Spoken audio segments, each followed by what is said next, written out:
Qo'shko'prikda do'stlar shunaqangi bir dahshat joy topib qo'ydimki, nomini ham topib qo'ydim. Agar mabodo samovar qiladigan bo'lsangiz, O'rizor deb nom bersangiz bo'laveradi. 30 sotik turar joy majmuasida 2 qavatli, mabodo mansardini ham qo'shib yuboradigan bo'lsangiz, 3 qavatli shunaqangi yo'lda bo'ydan go'zal joy topib qo'ydim do'stlar. Menga eng yoqqan tomoni bog'i bo'ldi. Bog' tomoniga mabodo samovar qiladigan bo'lsangiz, asha dahshat joy bo'ladi. O'zim bekorga reklama qilib beraman. Undan tashqari xususiy bog'cha qilasizmi, maktab qilasizmi, xohlagan yo'nalishingizda ishlaydigan. Sababi yo'lda bo'yda bilasiz, nima qilsa ham yuradigan yoki bitta katta oila kelib yashash imkoniyati bor ekan.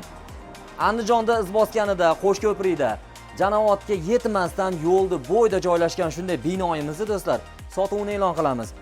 Hamma joy siz uchun qulay sharoitda joylashgan. Narx masalasiga keladigan bo'lsak, 220 ming baholaganmiz. Egasini o'zim nomerini qoldiramiz. Kelishadigan joy bor albatta.